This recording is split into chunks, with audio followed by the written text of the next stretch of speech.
हमारे दर्शकों को, राघोपुर साल 2010 छोड़ दे तो 1995 से लगातार यहां पर लालू यादव परिवार का ही कब्जा रहा है। तस्वीरें वो दिखाइए, हमारे दर्शकों को पता चलेगा। तेजस्वी यादव यहां से विधायक चुने गए हैं। वो पटना में अपने घर पर, आवास पर कई बेड लगाकर दवाइयों के साथ, साज सज्जा के साथ तस्वीरें ट्वीट करते हैं। बताते हैं कि मुख्यमंत्री मेरे घर को ले लें और इसको आइसोलेशन सेंटर या जिस भी तरह से मरीजों के इस्तेमाल में आना हो उसको इस्तेमाल करें। ये देखिए सर, तस्वीरें आप तक पहुंच रही होंगी। मृत्युंजय तिवारी जी, ये ज्ञान देना तो बड़ा आसान होता है दूसरों को, और पटना में बैठकर दिखावा करना। और ये तस्वीरें राघोपुर की, जनता ने क्यों चुना आपको? हम जवाब दे रहे हैं चित्रा जी।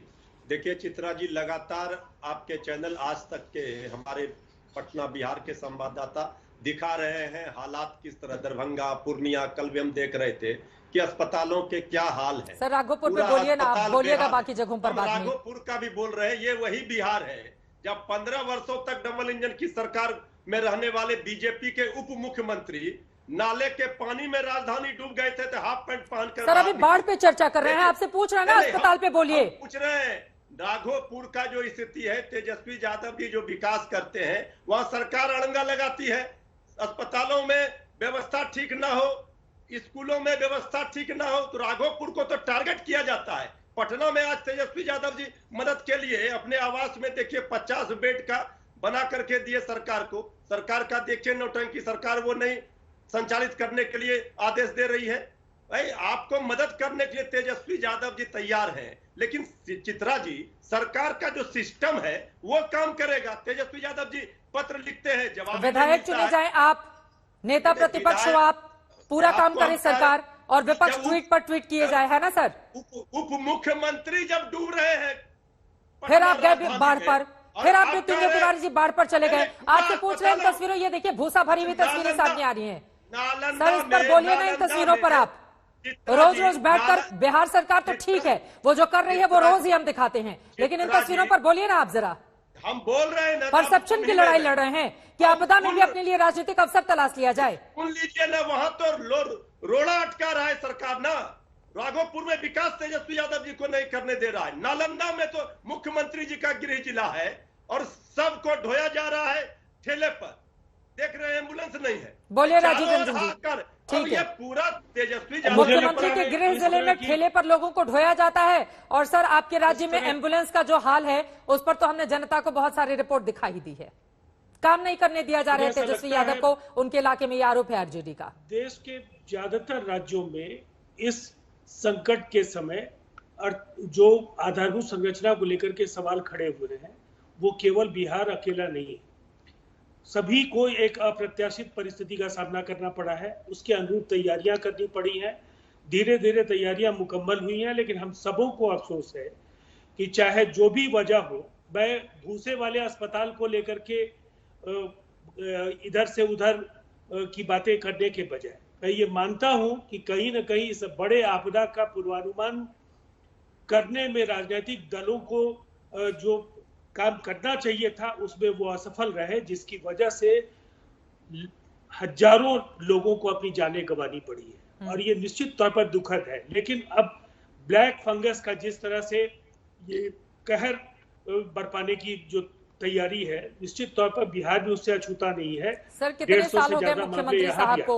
सर 16-17 साल तो हो ही गए हैं। अभी उनको कितना वक्त चाहिए सर? 50 साल चाहिए प्रदेश की स्थिति सुधारने के लिए? देखिए ये तो बहुत सामान्य टिप्पणी है चित्रा जी।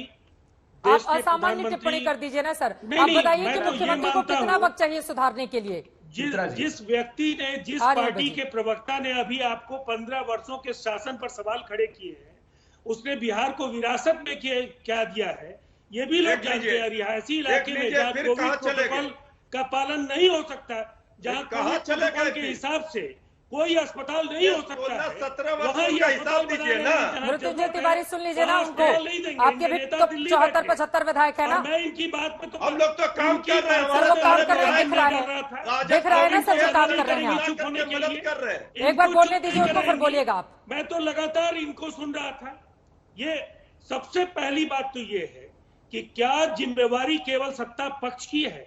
प्रतिपक्ष के नेता जिनकी 70 से ज्यादा विधानसभाओं में जिनके एमएलएज हैं, जरा ये अपना व्हाइट पेपर जरा जारी कर दें कि इनके देख 70 लीजिए से पहले ज्यादा एमएलए जिनके कितने 48 लोगों को सांसद राहत हैं, पहुंचाई केंद्र है। सर मुख्यमंत्री बने आप, सारी ताकत आपके हाथ में हो, पूरी राज सत्ता आपके हाथ में हो और काम करे विपक्ष। अब ऐसी भी बात मत कीजिए राजीव रंजन जी, मतलब 16-17 सालों से मुख्यमंत्री हो आप, सरकार हो आपकी, और आप कहें कि विपक्ष क्या कह रहा है वो श्वेत पत्र जारी करे।